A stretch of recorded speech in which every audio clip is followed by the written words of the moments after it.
Try as he might, Damien couldn't sit up on his own and needed me to pull him up. I suppose that I could have just helped him to his feet, but instead, I went ahead and lifted him into my arms, carried him to the door and pushed it closed before lowering him to the floor in front of the mirror. His eyes were wide open as he surveyed the reflection of the diapered boy that was staring back at him. With his hands, he explored the outer diaper covering and then tried to move his legs closer together, but he couldn't. There was too much diaper padding between his legs, so he was forced to stand very much the way sumo wrestlers do. Several times, he made a sound that was reminiscent of a dove cooing. As I stood behind him watching his mirrored twin, I could see that he seemed to be lost in diapered bliss, snickering at his own reflection in a giddy fashion. "How about we get you a bedtime snack before I tuck you in for the night?" I asked, and Damien tried to turn around, but quickly lost his footing. He stumbled and fell backward onto his diapered rump. We both laughed. "I think maybe I should carry you," I said and bent down to lift him up. He was more than willing to let me pick him up too because he held out his arms for me. I lifted him to my chest and he instinctively hugged my neck tightly. When we were back downstairs, he didn't want me to put him down, so I carried him over to his bottle, picked it up and handed it to him. He began to chug down the contents with machine-like force, and by the time I had carried him to the kitchen and sat him down on the countertop, it was nearly drained. He held it in the air, and with his tongue, he made a sputtering rocket ship sound as he pretended that the empty bottle was crashing into my hand. "What would you like for a bedtime snack?" I asked. His expression changed and I couldn't tell for sure if he was just thinking really hard or if he was pooping again. I swear I could see the light bulb go on over his head just before he shouted, "Pancakes." "Pancakes?" I said with surprise. "We don't have pancakes for a bedtime snack, besides, all that syrup will keep you awake for hours and hours and hours." I tickled under his chin and made him laugh. I looked in a couple of the cupboards trying to find something suitable, but it was Damien that spotted them first. "Bagel minis," he shouted and caused me to nearly jump out of my skin. He laughed, knowing that he startled me. "That's a good snack," I said, thinking aloud. The bagel minis were cinnamon spice flavored and were about 1.5 inches round. I opened the back and pulled out 4 that were stuck together so that when the 2 halves were pulled apart, they were the perfect size for putting into the pop-up toaster. As an extra treat for my little buddy, while the bagels were toasting, I rinsed out his bottle and filled it with milk, adding just a teaspoon of sugar in it. I then popped it into the microwave for about 20 seconds. His eyes twinkled when he tasted it and he made a satisfying, "ah." afterwards. I was glad when he quickly tired after eating 2 of the bagel minis and polishing off his warm milk. He insisted that I carry him up to bed and tuck him in, but when I started to leave, he protested. "Can you sleep with me?" he asked so sweetly. I laid down beside him and rubbed his tummy through the large diaper until he was sound asleep. I then got up to go tidy up the house and make sure all the dirty clothes were washed, dried and put away again. Before too long, I too was worn out and desperate for sleep. I climbed the steps, and not wanting to disappoint Damien when he awoke the following morning, I crept into his room, pulled off the robe and climbed into bed with him.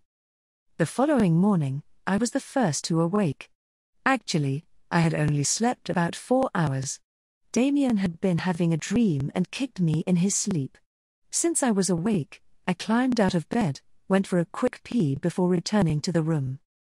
Damien was lying on his back, one arm was propped behind his head and his legs were spread open due to the ample diaper material that was wrapped between them. I was surprised when I checked his diaper and saw just how wet it was. It felt mushy to the touch and appeared to have doubled in thickness overnight. Before I changed him, I stood and basked in the wonderful sight of him lying there sleeping, wrapped in such a huge diaper. Boy, when I opened up that diaper, I was sure surprised to find that not only had he peed more during the night, he also had pooped more. I couldn't believe that after all the poop that had come out of him the night before, that there could have been more inside of his small bowels. Damien slept right through the diaper change. I was sure he would wake up when I lifted his legs into the air so that I could clean his bottom and slide a fresh diaper under him, but he didn't even so much as twitch. He didn't even stir when I pressed a finger wrapped with one of the wipes into his poop chute to make sure he was totally clean. Instead of putting him back into one of the tenor diapers, I thought it would be amusing to see his reaction when he woke up and saw that he was now wearing a different diaper, so I used one of the Pampers. Damien woke up about an hour later. I was down in the basement getting my clothes from the dryer when I heard him call for me. "Max, where are you?" He sounded scared. Wearing only my socks and underwear, I raced up the steps and found him standing in the hallway between the kitchen and the living room. The second he saw me, he ran toward me and threw his arms around my waist. I pulled him off and knelt down before him. He'd been crying and his cheeks were streaked with tears. "What's the matter, little man?" I asked. "I couldn't find you." He blubbered and fell on my neck whimpering. I tried to comfort him by saying, "I'm sorry, little man, it's okay, I'm right here." I looked down at the pamper I had placed on him and was surprised to see that it was hanging low on him due to having been peed in.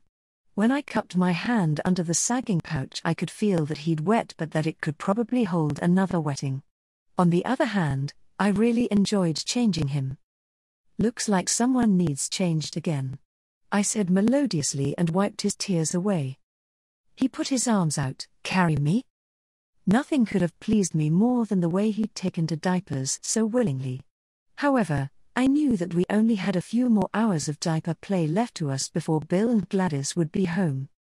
The rest of that morning, the two of us were inseparable. No matter where in the house I went, Damien was right there beside me. Even when we sat down to eat breakfast, he wasn't satisfied with sitting beside me, he wanted to sit on my lap. Gone was the evil child I'd met just a few short days ago, replaced with a diaper-loving sweet angel boy that only wanted to be near me and to be showered with love. When the time drew near for his grandparents to return, I took him to his room and told him that I'd have to put his underwear back on him. His words to me made my heart skip a beat. "Can we do them again next time I come visit Grandpa and Grandma?" he asked. "Only on one condition," I said. "You can't ever tell them what we did." He agreed, and the two of us made sure that there were no signs left anywhere that would give us away. We even thought to sneak and throw all of the dirty diapers away in the neighbor's trash.